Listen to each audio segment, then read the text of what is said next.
Many brands are hemorrhaging money on attracting the wrong customers to their businesses, even without realizing it. While marketers obsess over things like age groups, income brackets, geographic data, they're missing the fundamental psychological divide that actually determines buying behaviour. Today's guest, Dr. Ross Honeywill, has spent many years uncovering why traditional segmentation and targeting fails so spectacularly and what smart businesses should focus on instead. Dr. Honeywill is a consumer psychologist and he's the architect behind the NEO, or New Economic Order framework, which is a research-backed approach that segments customers by buying mindset rather than things like demographics. After surveying hundreds of thousands of consumers and working with many major brands, the likes of JB Hi-Fi and David Jones back in their heyday, Ross has proven that understanding whether your customers are emotion-driven neos or price-focused traditional buyers can be the difference between explosive growth and costly customer acquisition disasters. For example, his work helped transform JB Hi-Fi from a small music retailer into a retail giant, with 80% of their revenue now generated by just 40% of their customer base, the Neo segment. Whether you're struggling with high customer acquisition costs, low lifetime values, or feel like you're constantly competing on price, this episode will fundamentally shift how you think about who your customers really are and why getting it right matters more than you ever imagined. So without further ado, let us welcome Ross to the show. So welcome to the show, Dr. Ross Honeywill. I'm super excited to have this conversation with you today. Kath, I'm the one that's excited. I love your show. So good. I mean, we've been sort of having some conversations over a few months now and kind of getting to know each other. And I think you're going to be new to probably all of our listeners, at least many of them. So let's just kick it off with a little bit about you. Who are you? What's your background? All of that good stuff. I'm a well-kept secret. Yes. So I have a background in consumer psychology and behavioral science. I don't want to make it too boring, but my first degree, which was before you were born, was specializing in behavioral psychology. More recently, in fact, just 10 years ago, I did a social science PhD, and I love that. I've had published 7 books, and doing the thesis for the PhD was the most fun I've ever had, which tells you everything you need to know about me. I'm a person to be embroidered at a dinner party. Um, and since then, over the past decade, I've really kind of, from a scholastic point of view, specialized in neuroscience and behavioral science, all of which is completely uninteresting because what does it mean? Where does that take me? And since, I don't know, since forever, um, the late 90s, in fact, I developed this whole concept around the fact that there had to be a better way of understanding consumers. Mm, That we kept defining consumers by how old they were, or how much money they earned, or how affluent they were. A whole bunch of stuff that just didn't seem right because I knew people who were the same age or the same demographics, and they behaved completely differently. mm. And I looked at the person to whom I'm married, and I said, wow, she and I aren't like a lot of most people I know. There's got to be an explanation for this. Yeah. So I spent 10 years surveying hundreds of thousands. And in fact, I have data from Roy Morgan, the huge research company, Mm. that has data from about 850,000 respondents That's crazy. across a decade Mhm. and across 3 continents. So Wow. it's just this incredible database of consumers. And if you can't figure stuff out when you've got that much data, you've Something wrong with you, right? you've gone. gone to the wrong university. Um, and so I really had this proposition in my mind that there were two fundamentally kinds of consumers. There had to be, they're very different kinds of consumers. People who were very price driven and price sensitive, and people who were emotionally driven, and price was a second order issue. Mm. It's a little bit more complicated, and as we work our way through, I'll talk more about that.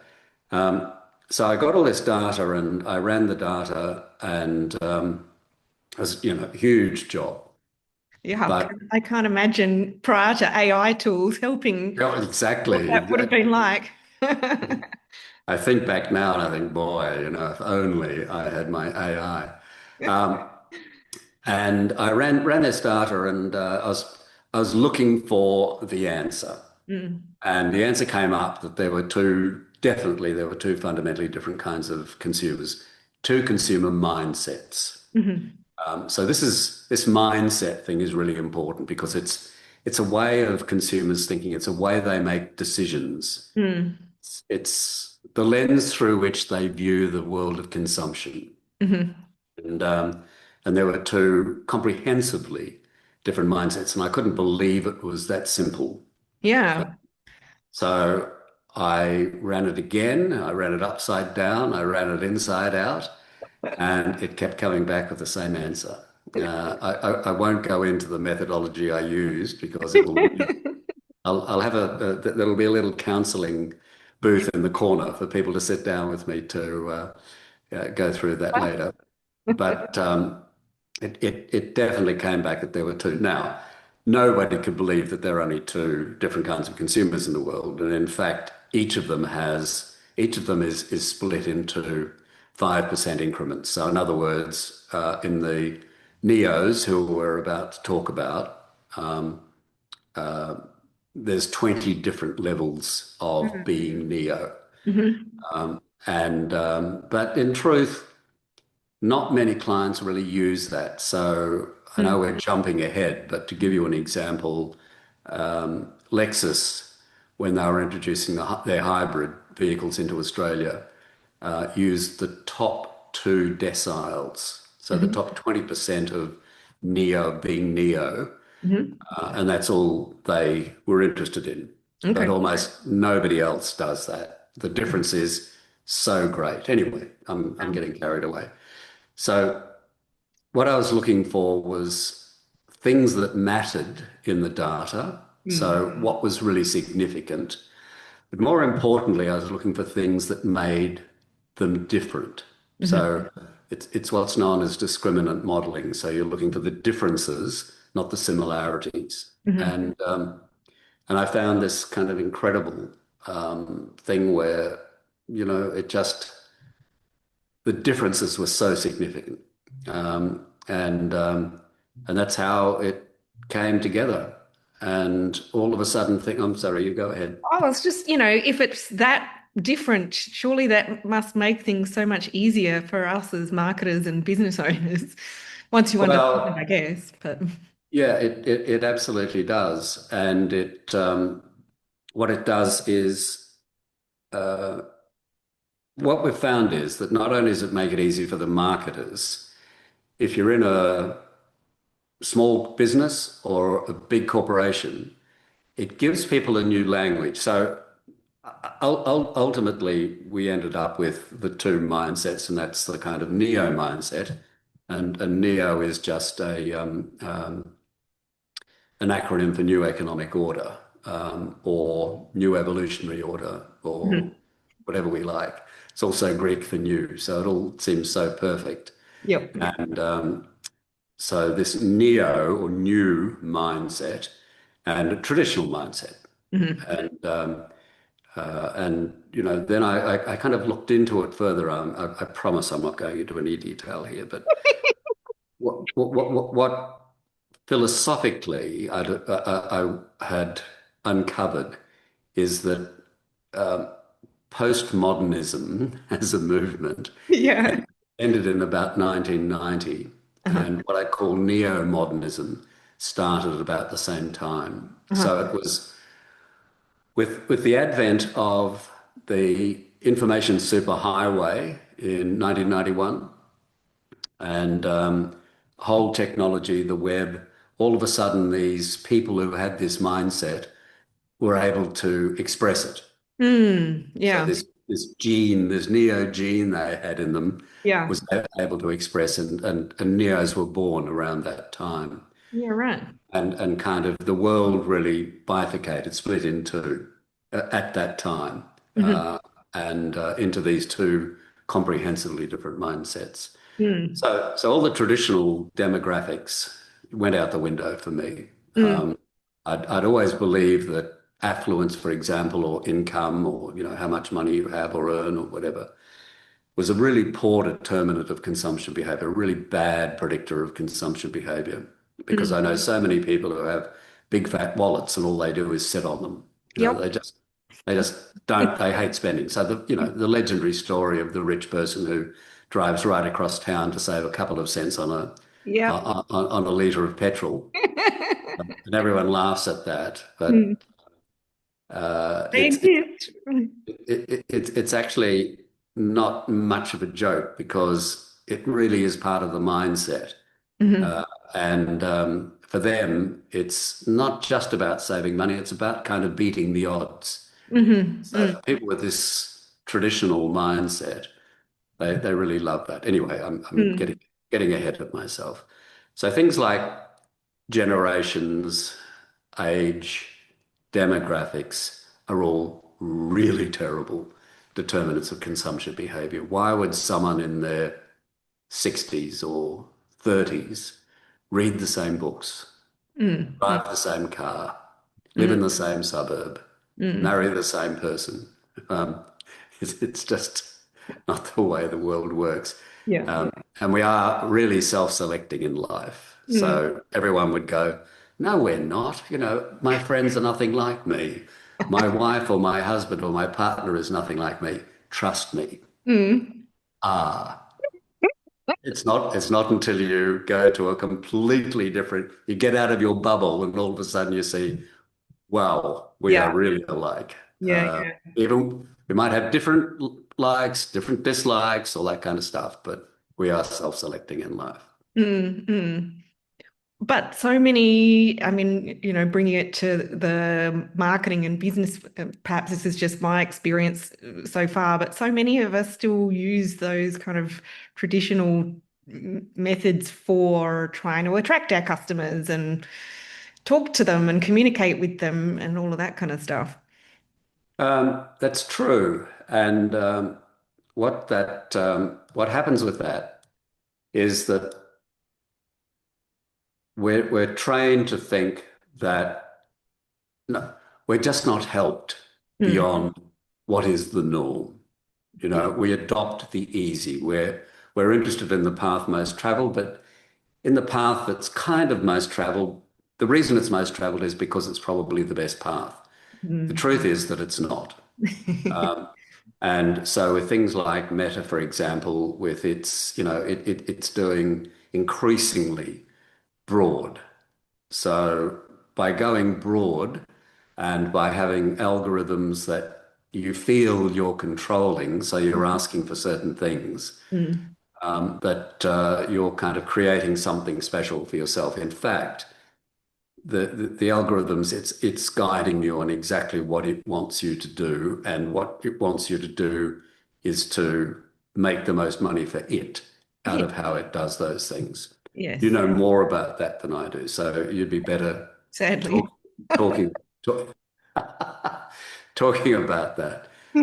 But we tend to kind of just go for the default. We go for, well, I hear about millennials all the time. Well, I can tell you that out of the millions of millennials, for example, in Australia, about three-quarters of them have a neo mindset, and 90% of the millennials with a neo mindset are in the Roy Morgan big spender category. That means they're in the top third of elective spending in the economy.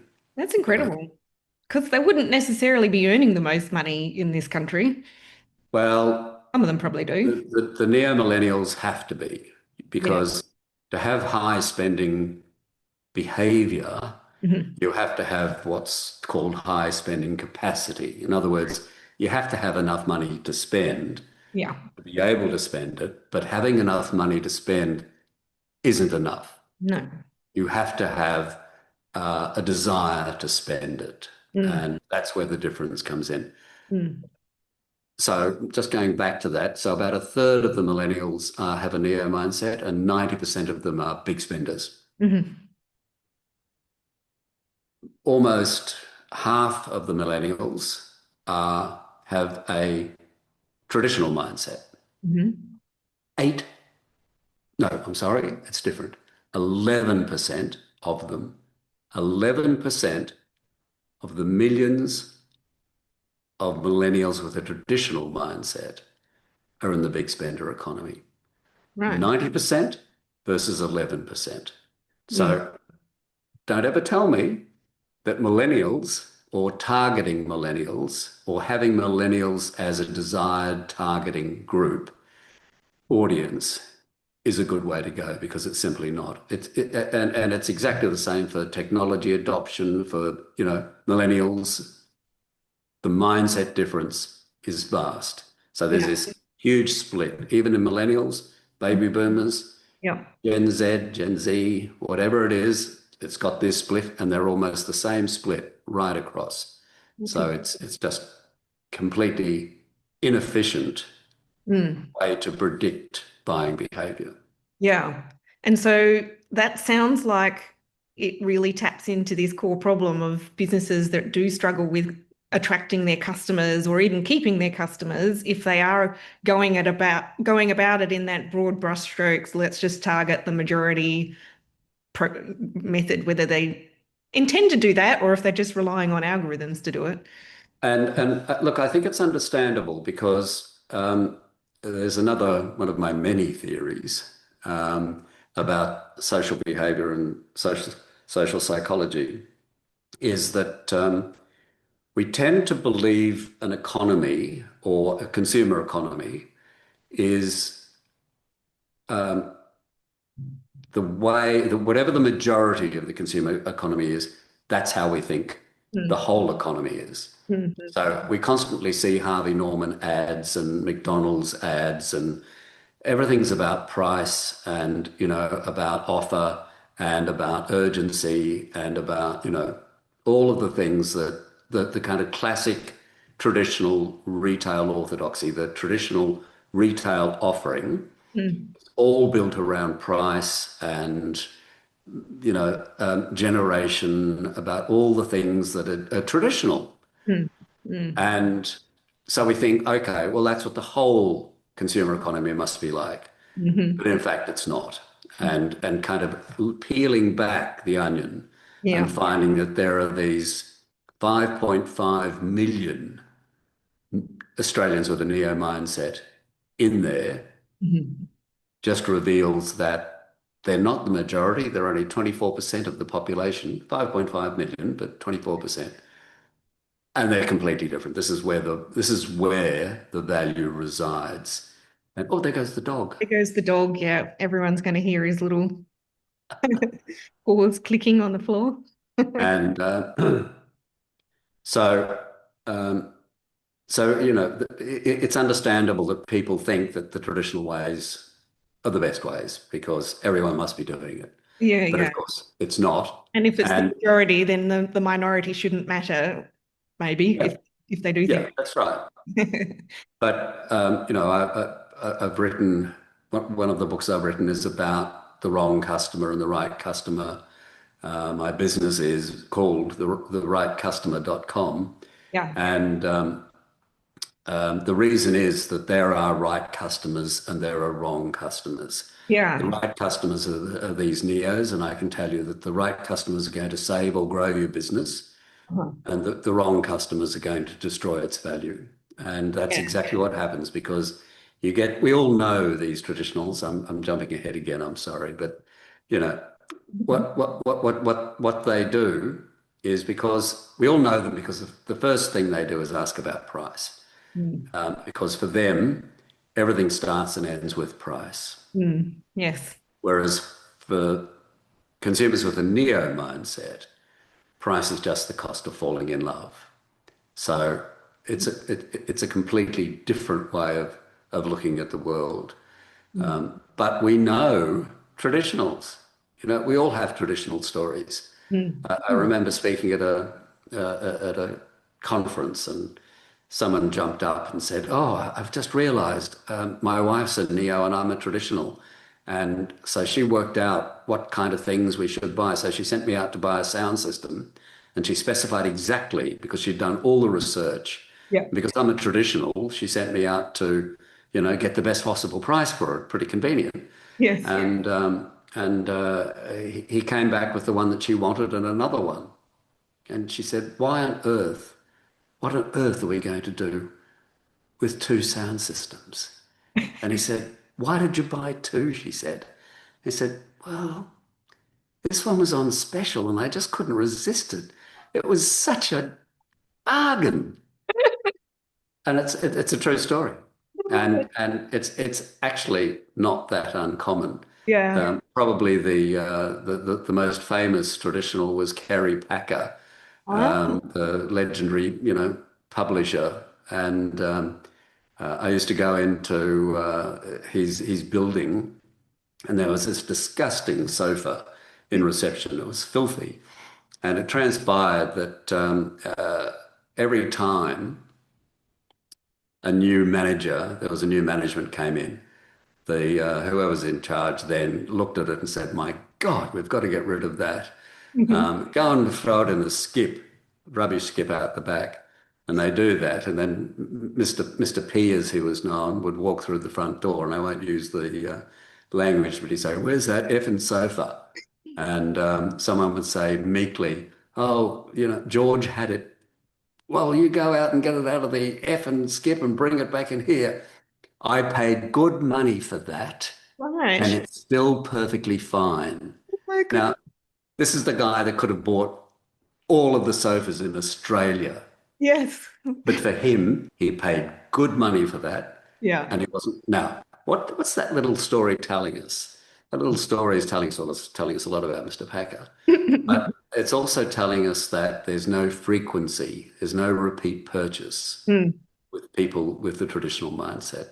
Anyway, Mm. I'm jumping all over the place. I'm sorry. Well, we are gonna do a second conversation after this one, so we'll split it into two episodes to share some of the specific experiences with Indigare, our skincare brand. But that I, I love that brand. It's gorgeous. well, thank you. But we definitely had this experience of attracting the wrong customers, and then they didn't come back. And it was Yeah. this one particular campaign that ran in the media. We'll get to it next time, but it's very true. Like from my limited experience so far, diving into the neo world. So let's dive into a little bit more about these neos and tell us a little bit about what makes them tick. How do we try and understand these people or this Well, mindset rather? yeah, the neo mindset consumers are um, really driven by desire for things, by the beauty of things. There's a whole lot of qualitative things, emotional things. So the notion of emotion, I write a lot about the science of emotional decision making. Mhm. And when we're kind of let's think about the marketing funnel. Most people know about the sales funnel, the marketing funnel, and the kind of traditional concept is that up at the top of the funnel is where people come in the top, and that's where you're getting, people they're starting to become aware of your brand. Mm. And then it kind of works through preference and a whole range of things down to the bottom, which is sale. Yeah. That's when you make the conversion. And everyone at the top is kind of interested in emotion. So if you're marketing to both neos or traditionals, at the top it's got to all be about emotion. But as you work down the funnel, as you skip down to each different level till you get to the sale, for the neos, you've got to keep that emotional thing that you attracted them with at the top. Yeah. You've got to keep that trigger all the way down right to the sale, because it's the thing that will just, trigger them to actually make the sale because they've gone with it. Mm. The other side, for the traditionals, by the time you work your way down to the sale bit at the bottom, you've got rid of it entirely. Yeah. It just has to be about price, the deal, Yeah. urgency, Yeah. The FOMO. all of that FOMO, exactly, Yeah. all of that stuff, and even status. So, for traditionals really like to, they're conspicuous consumers. Right. So they like to tell other people about what they've bought endlessly, and how much they saved when they bought it. Oh, These, that's like my these mother. you might be listening. It's all right. These, She would confess straight these, up. these are the people who would be interviewed on Channel 9 News Mhm. on the Boxing Day sale, which used to be a thing and isn't anymore. No. And they'd come out with all of these things. And I heard a really smart young interviewer once say, "But did you need these things?" And the Mhm. person said, "No, I just couldn't resist them. It No. was such a great deal." Yeah. Now, they didn't even need them, No. but they cannot resist the deal. They can't resist the bargain. There's a wonderful anecdote I have from a friend of mine who lives in East Melbourne. And East Melbourne is a very, very affluent suburb. And she said, "You should go to the local IGA on Friday evening at 5:30. I said, "Should I? Why would I do Price that?" markdowns.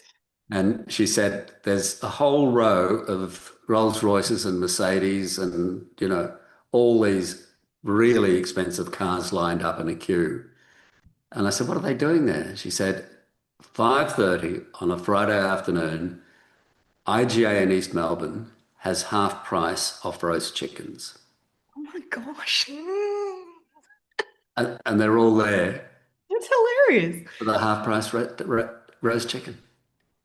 They could buy the chicken shop. They That's could right. buy They could buy all the chickens they wanted, Oh my Lord. but it's beating the odds. Yeah. They want It's to just hear. so I have to learn not to be mean about traditionals, and I apologize to all of the traditionals who might be watching or listening, but it is just a fascinating way of living. Anyway, you asked me what's the difference. Mm.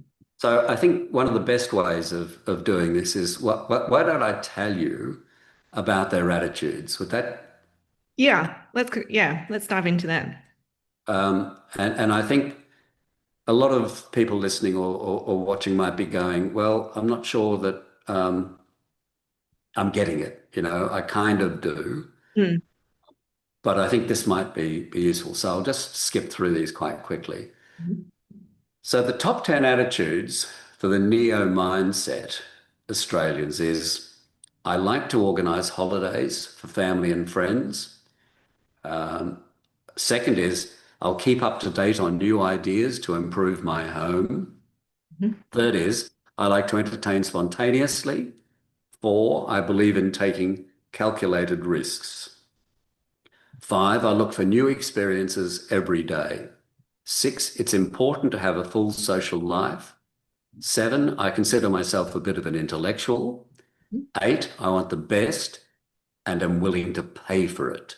Mhm. Nine, I consider myself a leader more than a follower. And 10, success is important to me. Okay? So that's just a kind of a really neat view of the top 10 according to Roy Morgan. The traditional mindset attitudes, number one is there's too much change going on right now. Mhm. Two is threats to the environment are exaggerated. Three is crime is a growing problem in my community. Four, I don't buy luxuries anymore. Five, expensive restaurants are not worth the money. Six, I like things to stay the same. Seven, I don't enjoy taking risks at all. Eight, I find technology is changing so fast, I just can't keep up. Mm. Nine, obedience and respect for authority are important virtues. And 10, environmentally friendly products are overpriced. Yeah. Now, we think, okay, can there be more difference? No. Difference is simply like button mushrooms and, I don't know, truffles. It's just this huge difference. And we think, well, Ross, you ran through the traditional mindset attitudes, but that doesn't sound like everyone. That's 11.5 million Mm. Australians. Mm. 11.5 million Australians. That's their top 10 attitudes. I just So they are so different. be struggling right now with the changing pace or the rapidly speeding up uh, of changing technology. Um, but I remember the first time you shared these top 10 of both with me. I just felt like one's like really positive and the other one's really, well, negative's the wrong word, but it's like I don't, more I don't statements. Yeah. It, Yes. it's One's pushing back against the world, I guess. I don't know. uniquely progressive and forward thinking and Yeah. optimistic. And Yeah. the other one is very conservative, traditional, Yes. kind of Like, backward looking, yearning for the good old days. yeah. So these people with a traditional mindset like to take the path most travelled, Yeah. and the neos like to take the path least travelled. And so that's a kind of a good insight into that. So the neos are early adopters. They're future shapers. They're more willing to try, I don't know, new products or services, and they become really passionate brand advocates if they believe in you, if you can touch their spirit, Mhm. if you can make them fall in love with your brand. Mm. They typically have higher lifetime value and because of their loyalty Mhm. and a willingness to purchase neo-line products repeatedly.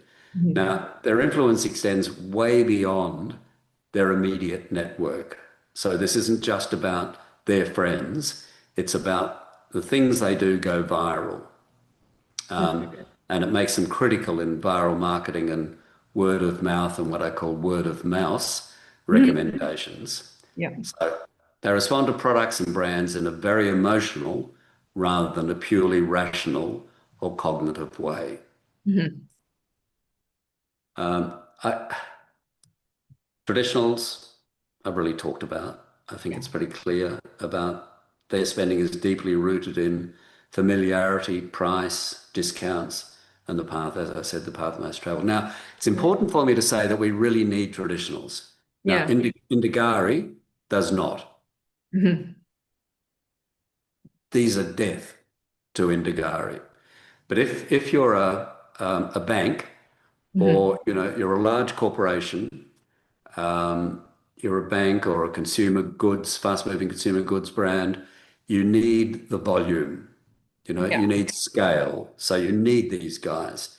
You just have to expect that you're going to get them and they'll give you the scale, but they just won't be worth anywhere near as much. But you do need them for the Yeah. volume and the scale. So Yeah. they're really, really important. Yeah. Don't let me lead you to believe otherwise. It's just you have to know for your business which is the right customer and Yes. which is the wrong customer. Yes. So that you don't push the right ones away with what you're sharing. Now, anyone with any kind of mathematical brain by now is going, well, okay, so we've had 11.5 million Australians with a traditional mindset and 5.5 million with a neo mindset. There's got to be some missing somewhere. Hmm. Well, there is. There's a group in the middle that I call aspiring neos. Hmm. And these aspiring neos are probably in jobs. So they have a lot of the neo attitudes, but they don't have the neo spending behavior. They don't spend as much. Yeah. And the neo algorithm is mercilessly commercial. So Hmm. if you're not spending enough, it Hmm. tips you out.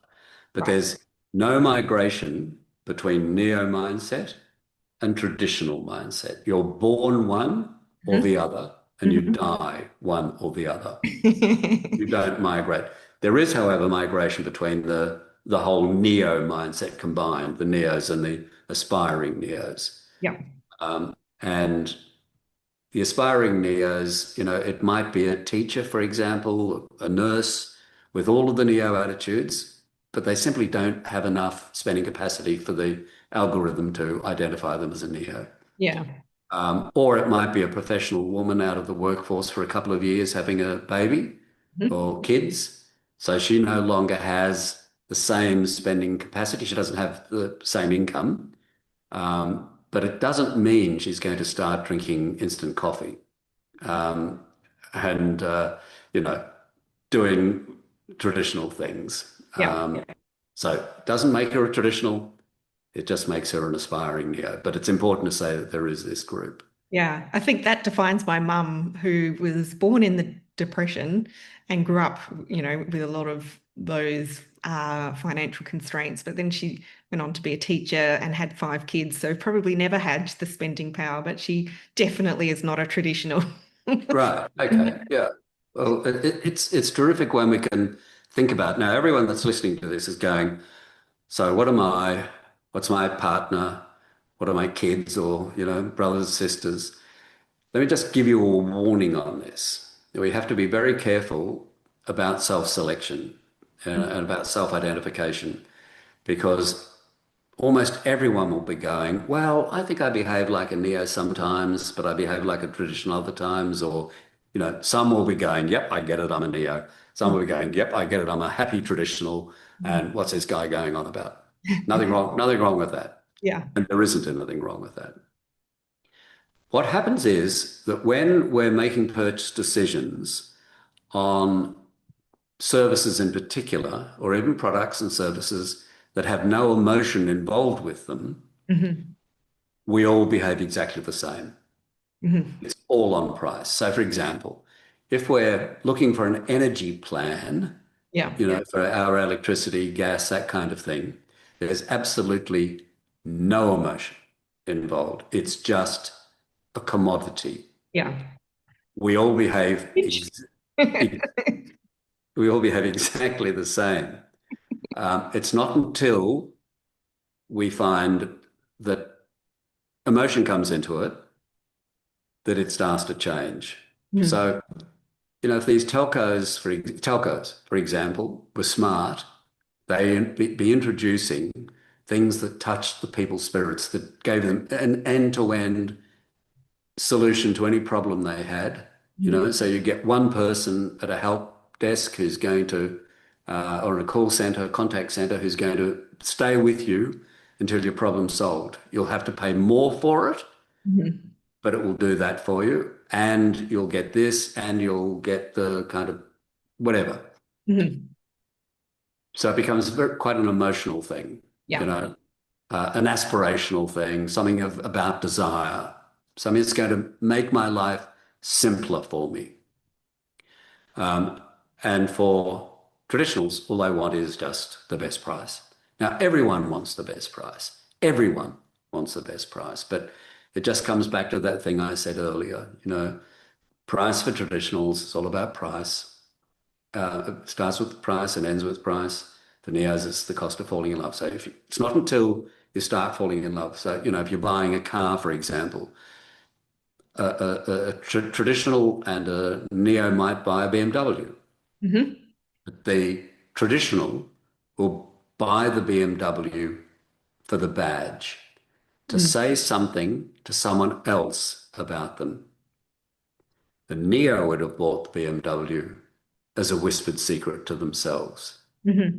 They're not interested in conspicuous consumption Yeah. or status. They're less interested in Yeah. those kinds of things. Yeah. So Am I, fascinating. am I wearing you out?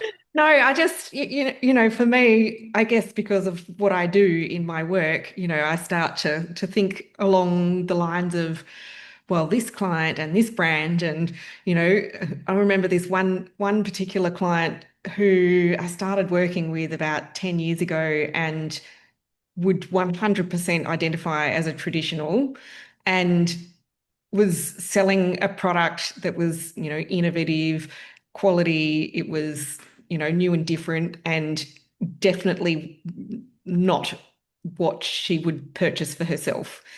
And she just couldn't get her head around the idea that somebody else would pay more for this thing because she wouldn't, and it was just Yeah. hugely It's difficult leap for her to make. it's a real problem with clients, if I could say.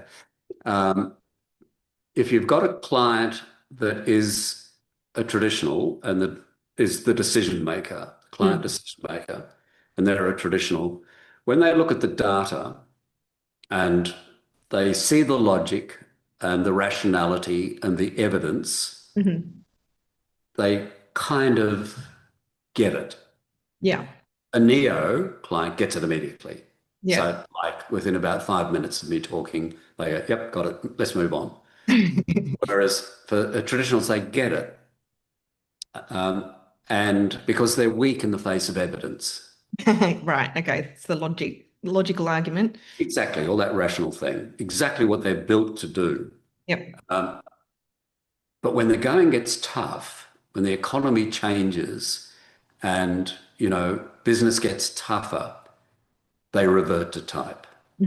Yeah. So all of a sudden, they'll start abandoning all of the things that they've learned and going right back to discounts.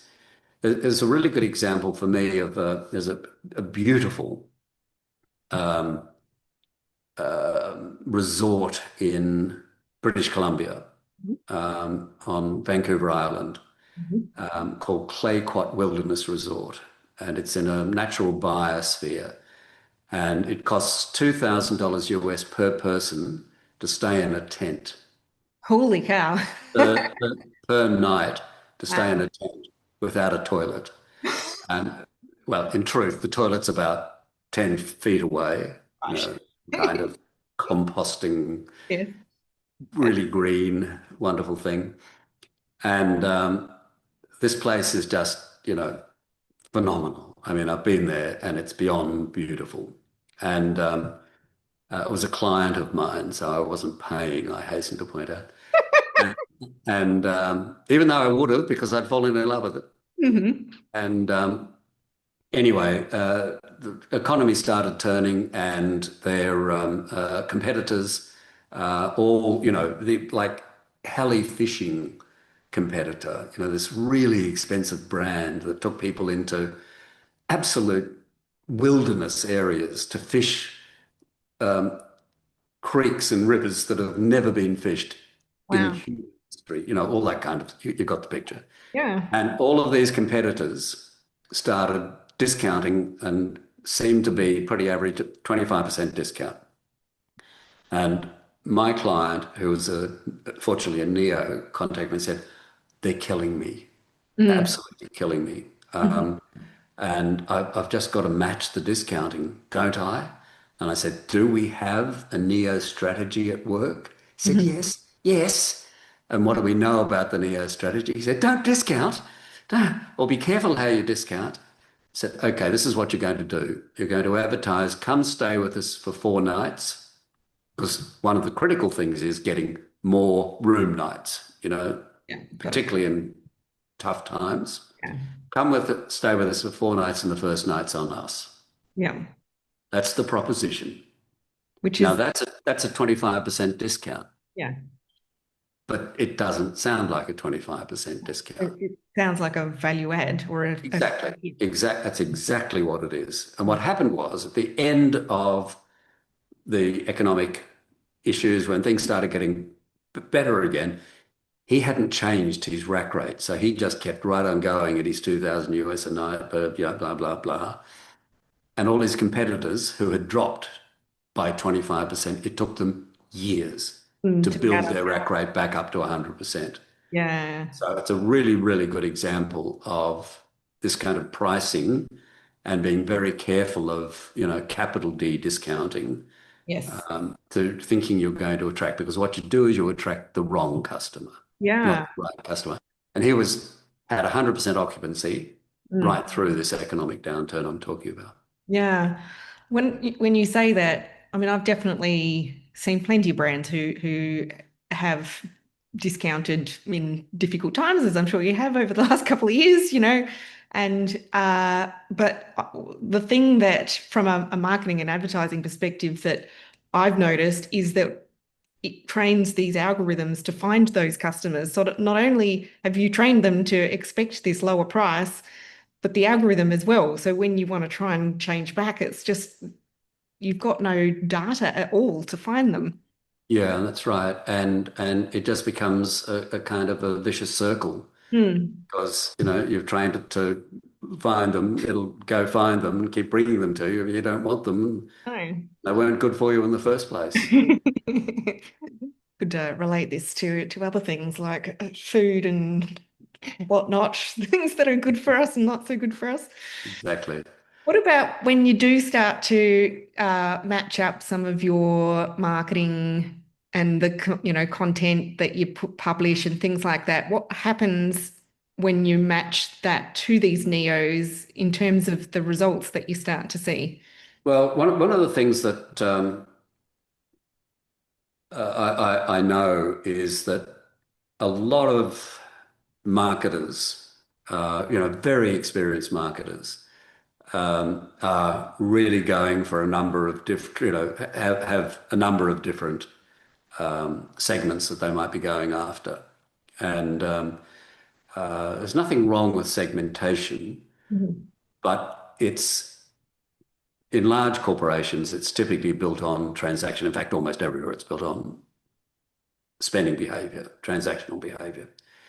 And because we kind of are led to believe that past behavior is a good determinant of future behavior. But in fact, past behavior is a really suboptimal determinant of future behavior. Like I was taking my wife, we were going to, some gorgeous place, and I kept looking up really beautiful accommodation around this area.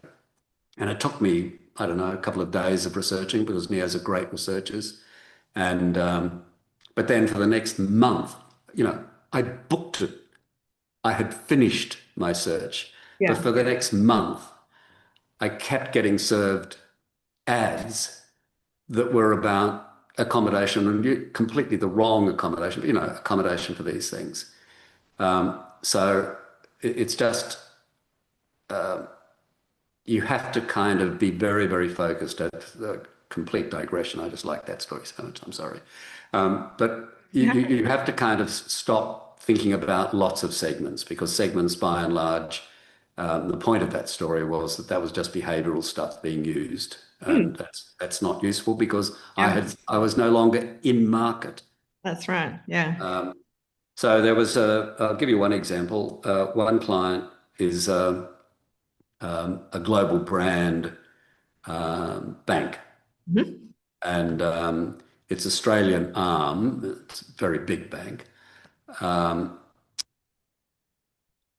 had several different, audiences it was targeting, and it was going more broad, just like Meta would love us all to do. Yes. And I said, stop it, or I'll slap you. If you're going to do this Neo thing, you've got to just go after Neos. You know, you're big, but it was a kind of a premium end bank. Mhm. Not wealth management and stuff, but a higher quality bank. So just stop thinking about traditionals at all. Just target neos. And through Roy Morgan, they could do that on not in the non-digital world, Mhm. and through Axiom, they could target 5.2 million digital neos. So it can be online, offline. And they did that, and in the first 30 days, their CAC, or their customer acquisition cost, dropped by 75.7%. The digital activation had a 68% uplift, and over 9 months, that was in 30 days, Wow. and over 9 months, there was a 30% uplift in retention, which just fed into lifetime value. Yeah, it's just So pretty. it's a really good example of how that works. JB Hi-Fi, for example, 80% of its revenue, according to JB Hi-Fi, Mhm. is driven by the 40% of neos in its customer base. Yeah, right. Um, It's even so better than the Pareto principle. exactly, absolutely, exactly. So it just gives you, I mean, I've got 1,000 of these, but that's just gives you some example of how Yeah. that works. I mean, I guess we're heading from a digital marketing perspective, we're heading into the most expensive time in the year and also the time of the year when most brands feel like they have to discount, which just makes everything doubly more expensive because they're spending more in ads and then they're losing so much in margin. To me, it's just become such a no-brainer. Like, let's try not to get quite so caught up in all of that. And, if we can be winning these Neo customers and then we've got the retention and they're going to come back again and again, why wouldn't you do it? Well, it's just it's why I started the rightcustomer.com, because it just makes sense to target the right customers, Hmm. not the wrong customers. Ah, Stop targeting the wrong customers. absolute perfect sense. So most of the audience that we have for this show are brand owners. We definitely have some e-commerce retailers or hybrid, brick and mortar and online as well. What would be, just aside from going and checking out the rightcustomer.com, what would be some practical starting points that they could get moving with to, Well, I think one of the things to do is to just get, you know, sound self-serving. I've got to be very careful. I'm trying to be agnostic here about it. I'm not trying to sell something. So I'm not even going to go down that path. But I think to get a better understanding of who these neos are, and you can do that there's a whole lot of neo stuff available on the web. There are several neo books around. two books. Somebody I know wrote some of them. Exactly. So I think it's a good idea to get a bead on that. And I think if people wanted something like that, if they were, I'm sorry, I shouldn't. This is probably the wrong thing to say, but if they got in touch with you, I would happily send them some material. So, not as a sales thing, as a shared Hmm. piece of love. Sure, that And would be appreciated by several. but maybe not by you, it being in the middle. And it's So that's having a bit of an understanding about what, neo versus traditional is before even trying to identify if which bucket their own customers fall into, perhaps. yeah. Look, it depends. If you're an e-commerce business, you're not chatting with your customers. Uh, you know, it, it, it, Well, it, it- I did have a customer ring me up the other day and she said, "Oh, I don't remember her name, but she said, "Oh, it's Sarah here." I'm like, Okay, yep, great. How are you today, Sarah? Oh, I let's had no see. idea who she was, but anyway, we had a good Oh, chat. she was a neo. She would just expect. One of the things about treating neos is you have to treat them like they're the only customer in the world, Yes, and not some kind of group. And so Sarah was definitely a neo. she was. Yeah. Um, but I think if you've got a bricks and mortar store, for example, you know the people who are coming in, and there are some really simple tricks to just ask them, how's your, when did you last go on holidays, or, ask them things about their life, about where they go out to dinner, or, and the answers are really illuminating. Mhm. Oh, what airline did you travel, and if it's Garuda, or I shouldn't say that, or if it's, I'll say something, Pan Am, which Yep. doesn't exist anymore, used to have a slogan, "We know the Pacific best," and someone wrote underneath, you've been in it 3 times. It's not that one, but you can tell a lot just having a conversation with a person. Once you start getting a bead on this neo thing, one of the things I love about this is that people come to the office or to their friends and say, "I had such a neo weekend. I did blah blah," or "I bought such a neo car," or "I'm going to such a neo restaurant." And it becomes a really useful thing, the Mhm. language within the organization. To be able to, whether it's a small organization or big organization. But to come back to your question, for an e-commerce or for anyone, that they can kind of just go start targeting digital neos. It's it's just easy to get going. We just drop them straight into their Meta account, for example, if it's social media, and away they go. But it's kind of more fun in a sense to learn about them as well. Yeah. And so I'm happily send people the Neo playbook, the marketing playbook, and some background. I mean, whatever's useful to people, you can help me decide that. Absolutely. I want to ask also what might be a mistake that commonly is made when, well, either knowingly or unknowingly, but what should we really actively try and avoid if we are trying to target neos? Be really, really disciplined. The biggest mistake is to stray off strategy. Ask yourself every single time, is this a neo decision I'm making? Does this feel like a neo decision? Mhm. And if it doesn't, don't do it. Mhm. Use it as your Bible. David Jones, in its heyday, used, had a huge neo strategy, and when it was very, very successful, and I claim complete credit for that, of course. I'm the kind of person that when somebody says it's a beautiful day, I say you're welcome. I love it. The CEO had a stamp on the back of every document that the leadership team brought to him, and if it didn't have 5 boxes for it had 5 boxes for ACCC compliance, that all 5 had to be ticked, and 5 boxes for NEO compliance. Oh, All 10 boxes had to be ticked, otherwise he wouldn't even consider it.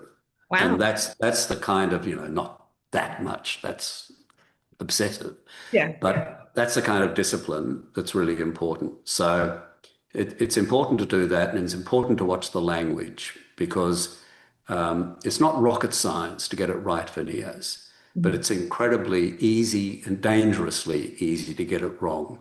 Mhm. And, words are weapons when it comes to NEOs. So you've just got to be very careful that the language is just right.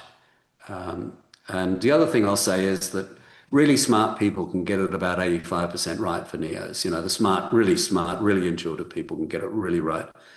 No one gets it 100% right.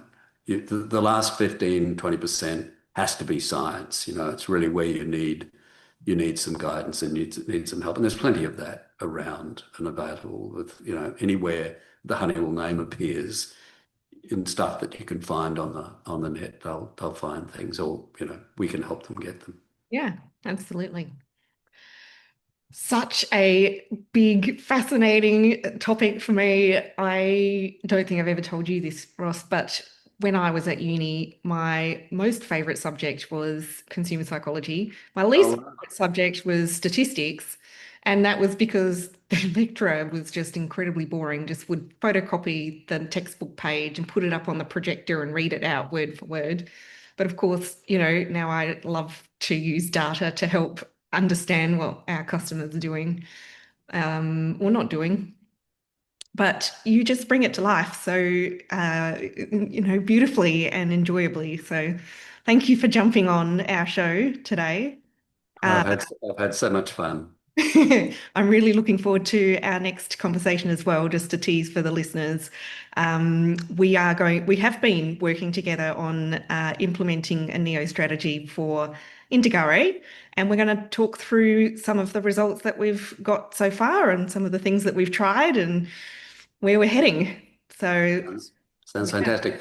And why don't we say that by the next time we do this, yeah.